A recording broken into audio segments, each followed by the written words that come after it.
up in the hands of Al-Qaeda, which wound up in the hands of ISIS. The CIA started out like this, a single building in Foggy Bottom in Washington, D.C. Okay, they created an intelligence unit. Originally, Truman wanted objective intelligence provided to the president. That's why he created it. Because it's outside the Constitution, over the years, this used to be my home. This is what it's become. And this is just in Langley, Virginia, a monster of an organization. The exact number of CIA employees is classified. So let's just say it's tens of thousands. So, we're being told that there's a new Cold War with Russia, aren't we? The mainstream media, which I had an hour on that one, is telling us that Russia controlled our elections, hacked into everybody. I'm convinced that that's why my washer doesn't work, it's because of Vladimir Putin. But what they're not telling us is there's an internal Cold War inside the Beltway in Washington between the elected government and the shadow government. There's a war. Anybody notice? Things are kind of crazy? Yeah. The shadow government is a huge complex of secrecy, surveillance, and covert programs that not even Congress knows all about.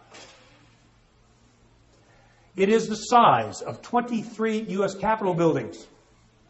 It's the size of 3 Pentagons. And it has spied on the U.S. Senate of the United States when they were processing and writing the torture report. CIA Director John Brennan hacked into the Senate computers and the Senate Select Committee on Intelligence to see what they found out about what the CIA was doing in torture. They went so far as to hack into the emails of the Senate staffers to find out what they were writing and how the report was going to turn out. Ladies and gentlemen, is that a violation of the Constitution? Is that a violation of law? What would you call that? A felony. Was John Brennan indicted? Was he charged with anything? No. He went on about his merry way. Now, this is the chilling part. The CIA spied on the U.S. Senate, and President Obama could do nothing about it. Everybody was saying Obama, he was behind it the whole time. He was getting Brennan to do it. No, that's not what happened. President Barack Obama could do nothing about what the CIA was doing. They asked him, what did you think about Brennan hacking into the computers? He said, well, I have full confidence in John Brennan.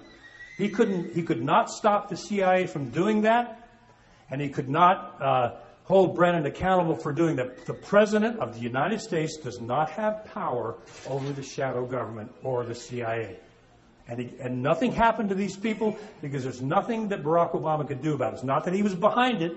He couldn't touch it. What does the CIA do? Having lived this for 15 years, their currency is the currency of fear. So what did John Brennan do when he should have been convicted of a felony? Oh, no. The Senate staffers accessed classified CIA information. They got into CIA documents that they didn't have the clearance for, so we're going to go get them. That's how they do it. Fear. It didn't work. But that's the first card that they tried to play. Now, enter Donald Trump. We were talking about him on break, man. He is out of the box enough to do something. And that's what they're terrified of. What do you think some people think he's a patriot. Some people think he's a narcissist. Some people think he's a fascist. Some people think he's a businessman, should have stayed in business. Some people think that he's brilliant. Well, it goes across the spectrum. But he has terrified the shadow government. His first statements, you got to kind of like that somehow. His first statements were, I'm going to go into the CIA and we're going to examine their programs and we're going to find out what they've been doing. Especially, I want to know the facts about JFK and that assassination. So how do you think the shadow government, the CIA and the NSA, reacted to that one? Because they got a lot of giant skeletons in their closet. Senate Minority Leader Chuck Schumer, a deep stater, came out and said this. Anybody hear this interview? I want you to think about this. If you cross the intelligence community, President of the United States, quote, the CIA and the NSA, have 6 ways from Sunday at getting back at you. Just let that hang there for. You mean the intelligence committee can take out the president of the United States if he crosses? That's what he's saying. This man's a deep stater. Schumer knows what he's talking about. The only other time in history that we have seen something this dark and dramatic between specifically the CIA, shadow government, and the President of the United States was back then. That is Allen Dulles, probably one of the most wicked men ever walked the earth, director of the CIA, crossed JFK. JFK fired him for engaging in covert operations without telling JFK about it. JFK fired Allen Dulles. Allen Dulles set up his own ring of former high-level CIA officers to work against JFK, stop his policies, and politically bring him down.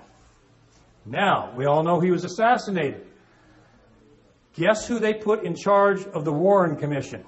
Guess who put himself in charge of the Warren Commission to find out about the assassination? Allen Dulles. Allen Dulles chose what CIA agents would testify and which ones would not. He also coached the CIA people that did testify on what they could say and what they could not. The fox was over the hen house. The guy that Kennedy fired wound up being the guy supposedly investigating his assassination. And it was clear that Allen Dulles wanted to bring him down. Now, that's just history. You can draw conclusions, and there are conclusions to be drawn. You can go out there and check this all out. It is a history. And there's something very, very, very chilling here.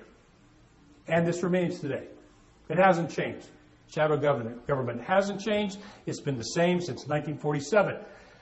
Now, I want to touch on this briefly. I just met with a couple of the top NSA guys who've come out. The NSA, I call them the eyes and the ears of the shadow government. They're in the top two, remember? The CIA and the NSA. That's why I'm focusing on them. Remember the NSA domestic surveillance program? They were collecting 1.5 billion bits of information on you and me, our emails, our phone calls, our texts, the content of our emails, electronic parking, everything digitally that we did, the NSA was collecting.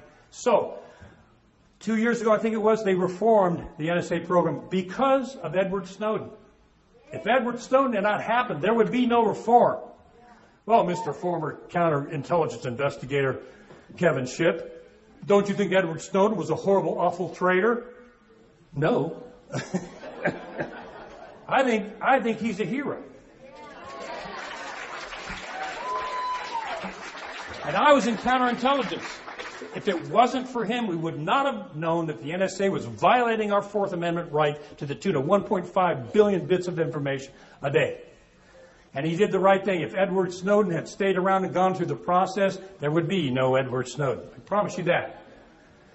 All of the information, however, that was collected before the reform, I like what Ron Paul said. He said, anytime the government says it's reformed something, you need to be suspicious.